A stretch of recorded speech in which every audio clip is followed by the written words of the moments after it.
Hello. And of course, I'm like stuck, right, on Guess Who's Back. I am back, and I am sorry that I missed last week. But I am back with Nehemiah chapter 7. I'm just going to read the end of chapter 6. The wall is complete. When we open up chapter 7, the wall is complete. It is Monday, so I am here for Motivational Monday. Yes, I'm going to be here tomorrow, God willing, and Wednesday, God willing, but I'm going to be here. So today is Monday, Motivational Monday. I'm here to motivate you with Nehemiah chapter 7. If you haven't caught 1 through 6, then go back and watch them. I'm going to read the end. Again, I'm going to start out at chapter 6, verse 15. This is the section where it's talking about the wall being complete. And I'm going to look down a lot today because there's a lot of notes in this one. But I am excited about what this chapter brings. I'm excited about what it teaches. If you can, then go back and read what's written inside of the devotional, inside of the comments on this one. So here we have chapter 6, verse 15. And it says, so the wall was finished on the 25th day, after 52 days. So 52 days it took them to finish the wall. And it happened when all of our enemies heard it and all of the nation around us saw these things, that they were very disheartened. Okay. So again, we're talking about the people who are not happy because of the things that you are doing in your life. There are people who will not be happy no matter what you do in life, and that's okay. But there's definitely people who are not going to be happy when they see you doing good. And so we have here, and I'm going to jump down to verse 17 in chapter 6. Also in those days, the nobles, which is again, those people who are too good to work. These are the high and mighties. These are the ones who didn't work at the beginning, but Nehemiah still spoke to them. And so there's those people that we want to cut out completely. And Nehemiah still spoke to them. The people who said, no, I don't believe in what you're talking about. We're going to talk about them again. For many in Judah were pledged to him. We're talking about those who were pledged to Tobiah. Tobiah, in a sense, is those people in our lives who hold us back. We all have a Tobiah in our life, and they come and they're set up to hold us back from what God has called us to do. As we jump down into chapter 7, it says here, the very first line, then it was when the wall was built and I had hung the doors, when the gatekeepers, the singers, and the Levites had been appointed, that I gave charge of Jerusalem to my brother. Nehemiah gave charge of Jerusalem to his brother. We get upset when the charge is given to one person after everybody has helped to build something up. The charge is given to somebody who can maintain. And here's why he gave it to his brother. It says the leaders of to two people, but it says that he gave it to them for he was a faithful man and feared God more than many. He was faithful and he feared God. Some of you are handing things over to people because you love them. Some of you are handing things over to people because you promised it to them, even though they haven't done anything to deserve it, even though they don't show that they can carry out what you are asking them to do. You still keep giving them more and more things because you are trying to make them into somebody that they are not. When I begin to read this chapter, and it doesn't matter how much work or who put in the most work or who built what wall, he gave charge to those who feared God and were faithful. You have to make sure that these people have credibility. If you are building an entrepreneur, if you are building a company, if you are building a name, if you are building a brand, you can't just hand it over to anybody. He handed it over to those who were faithful and who feared God. For me, that is most important. If you don't fear God, then there's no fear that I can ever inflict on you that he can't. And so you can't work for me. I can't give you the promises that God has given me. I can't loan them to you. I can't bring you on board. We have to begin to look at your wall is complete. Your wall is complete. When God began to show me this chapter, he showed me that there are things that we've completed in our lives that we begin to neglect again. There are things and we cannot, and the way that I wrote it, I got to say it like I wrote it.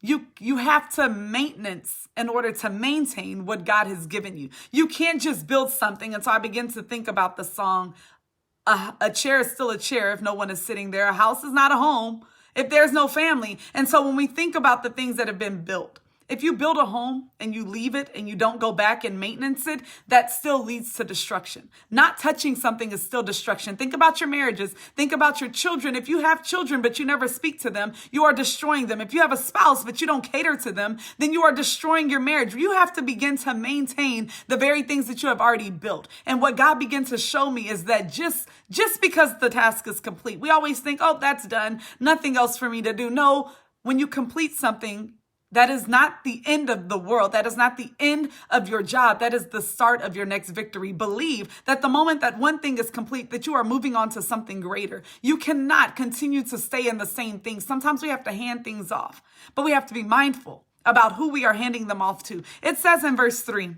and I said to them, do not let the gates of Jerusalem be opened until the sun is hot. Do not let the gates of Jerusalem be opened until the sun is hot. What that means is do not open up anything until you clearly see. When the sun is hot, that means it is noonday. It is as bright as it's going to get. When things are as clear as they can be, then you open up. Do not open up a can of worms that you don't know anything about. Quit welcoming people into your life before you have fully examined them. Stop saying yes until you know that this yes is going to be a permanent. If your yes ain't going to be a yes and your no is not going to be a no and you're still wavering and teeter-totting, then it says in the word, do not let the gates of Jerusalem be opened until the sun is hot, until it is bright, until it is clear, until you have no more worry about whether or not you should or you shouldn't wait. Wait until God says that, okay, it's go time. Wait until you know that it's daytime when you're not confused and wondering, is it going to rain? Because we can judge, and the Bible says this, we can judge the sky. We can look at the sky and tell whether or not it's going to rain or storm, but some of us can't even rightfully judge the situations that we're sitting in. Wait until the sun is hot. And it continues, and while they stand guard, even after you open the door, be on guard. Always have somebody there to watch. Always have somebody there as a watchman. See, some of us, we've seen things and we've trusted people and then we stop watching them. Even me. As a supervisor, I had a supervisor, but there are people in our lives that don't want a supervisor. Well, they cannot be trusted. If you cannot be trusted to follow, then you cannot be trusted to lead. Even as a supervisor, I have a supervisor. Bosses have bosses. Do not, even while they stand guard, let them shut the bars and the doors. Even while you're on guard, make sure that you still have security. Even when you know better, make sure that you are still watching. You can never be too careful. It says that he carefully, that's what we read in chapter 5 and 6, they carefully responded. They carefully built. There's things that you have to maintain caution with. Keep your bars, keep your doors, and appoint guards from among the inhabitations of Jerusalem. That means that you cannot do it all by yourself. Yes, this vision was yours. Yes, you built this company by yourself. Yes, that is your husband, but you cannot do it all by yourself. You have to appoint guards. You have to have watchmen. You have to have gatekeepers. There has to be somebody in place that knows what they are doing when they are speaking to you. When you begin to get comfortable because the walls have been built, because this project is done, the enemy is already, he's still mad that you did it in the first place. So don't think that he's not going to try to come up against you. It says here, from among the inhabitants of Jerusalem, one at his watch station and another in the front of his own house. You need them everywhere. Some of you are trusting one person. That's not enough. It's not enough to trust one person. It's not enough for you to just trust yourself. I know that the Bible says to trust no man who breathes through his nostrils, but sometimes God says, I've already given you the watchman. I've already given you the gatekeeper, but no, they can't do all of it. Some of you have put all of your trust into one person. We all have a job to do. We are all working in the kingdom, but if you allow people to work where they have been called to work, then you will be more successful. Instead, you're trusting those you love. You can't just trust the people you love.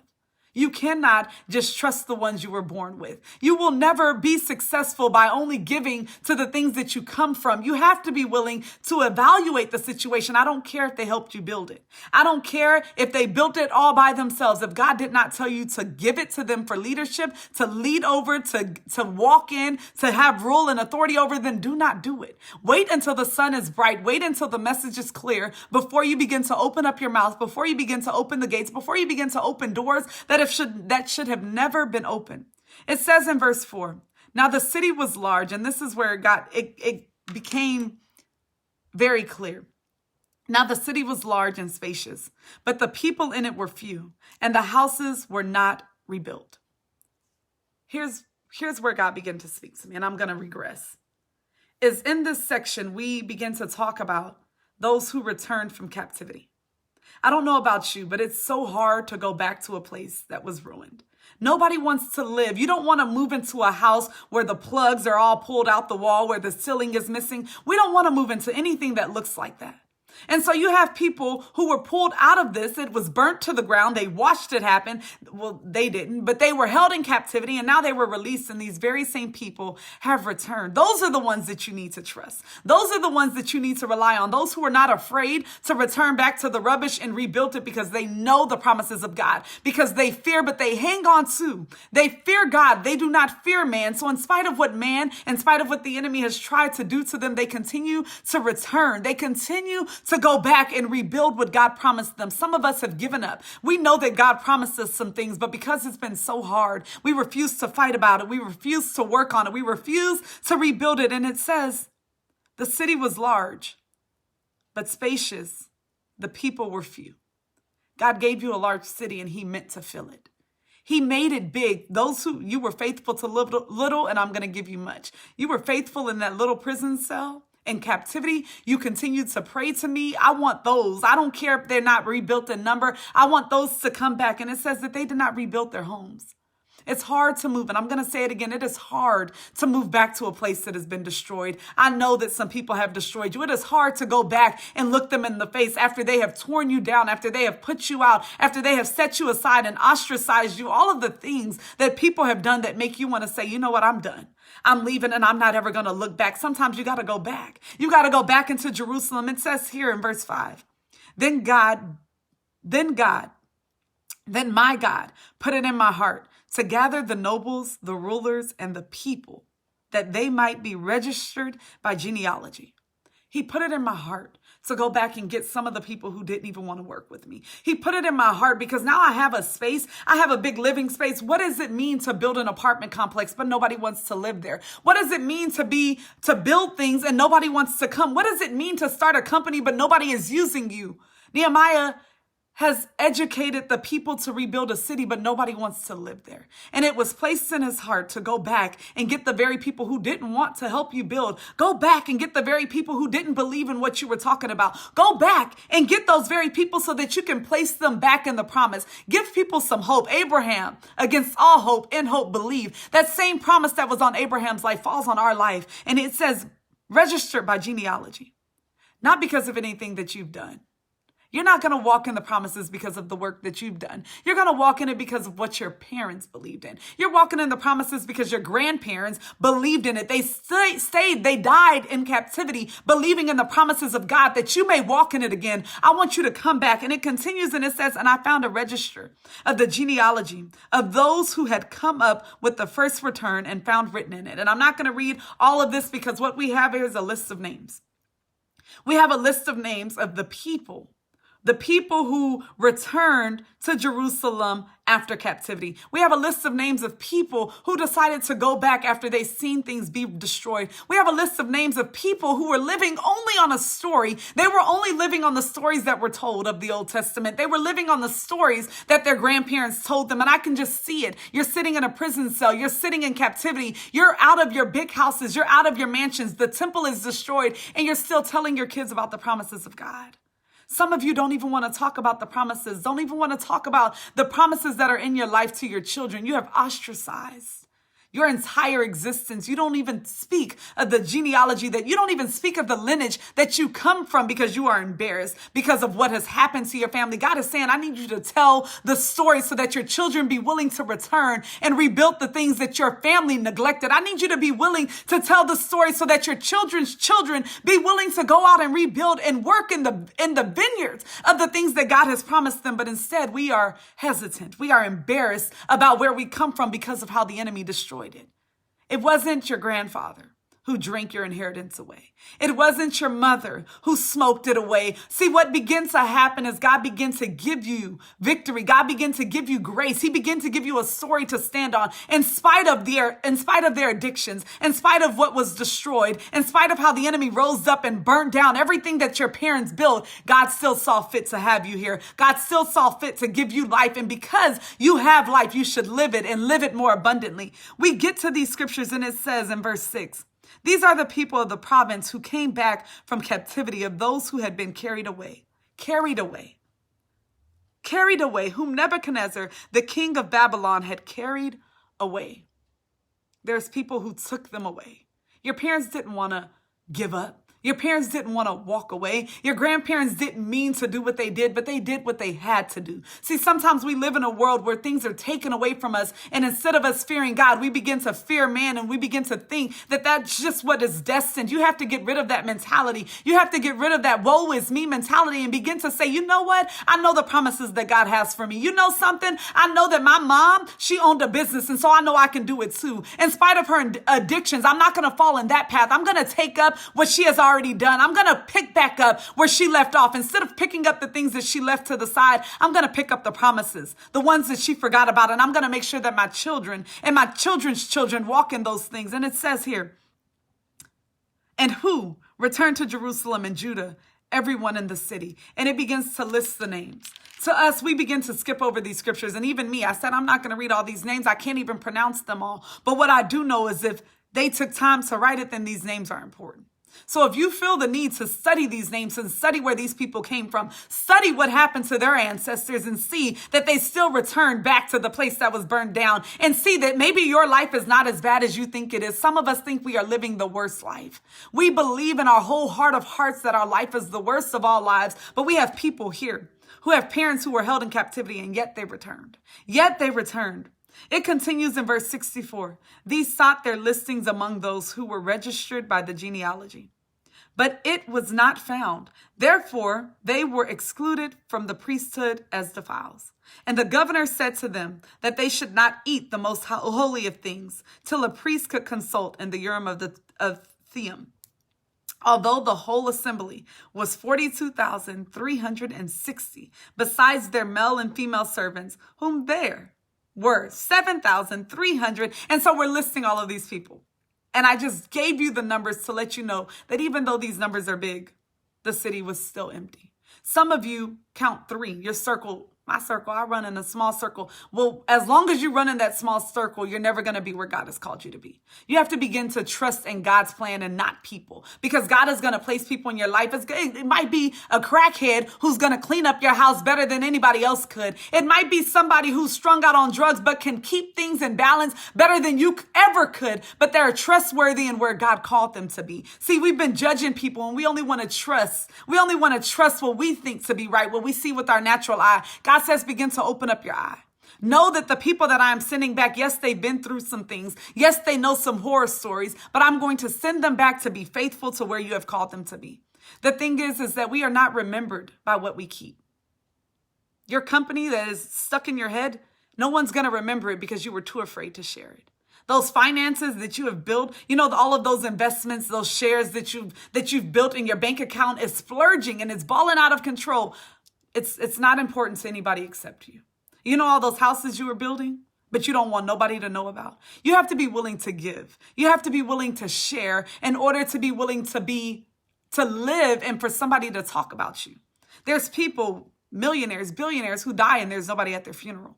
And I know some poor people who had walls full of people because they were willing to give what they had. It says in verse 70, and some of the heads of the father's house gave to the work. The governors gave to the treasurers 1,000 gold darchments, 50 basins, and 530 priestly garments. Some of the heads of the father's household gave to the treasury. And we see again, gave 20,000 of gold. Gave. Some of you, and I keep saying me too, there's things that I want to hold on to because I don't trust people. This story wouldn't be able to be written if they didn't begin to rely on the sources of which were held in captivity.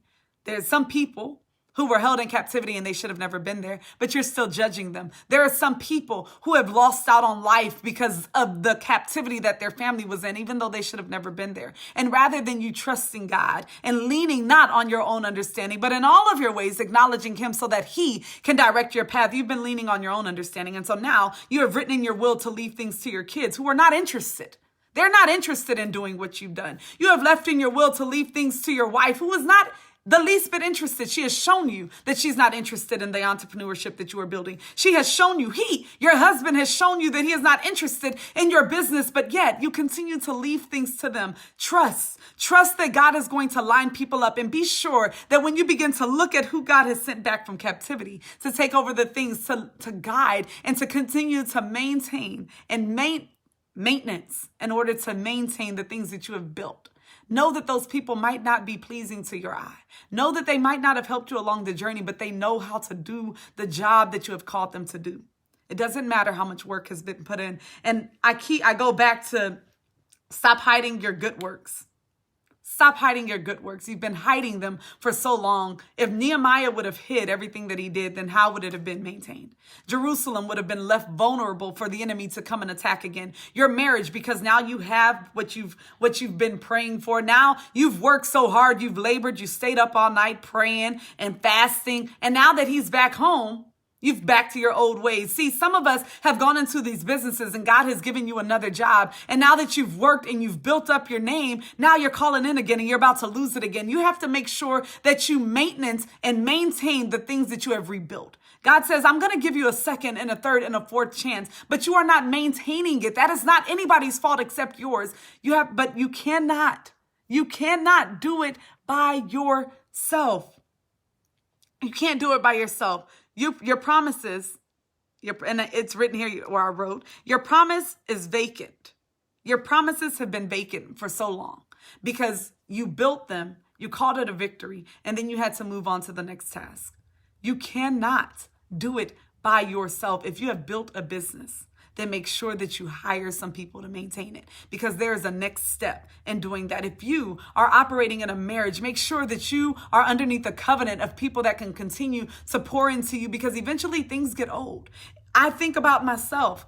I lost all this weight on this weight loss journey, but if I don't maintain it, if I don't do what I need to do in order to maintain it, then I will be back where I started. That is the same thing with everything that you have rebuilt. If you don't do what you need to do in order to maintain the work that you have done, you will be back where you started. You will be back at zero, zip, nada. In all of this, one thing that I picked up was creating clear boundaries. Clear boundaries. I realized, God, that we have rebuilt this thing. I realized, dear Heavenly Father, that you have given me all that I needed in order to rebuild the things that the enemy stole from me. I need you to help me to maintain it. I need you to send me the right people so that I don't lose my mind again. God, I know I did counseling and I have all the tools I need in order to live past my trauma, in order to move past the things that I've been through. But help me, God, to maintain what I know. Continue to send me people that are going to pour into me. God, help me to stay in my lane so that I do not burn myself out and end up back where I started, because the enemy is waiting for you to go back. The enemy has already told us in chapter 2, I believe, that you won't see him coming until destruction is hit again. That is exactly what he believes.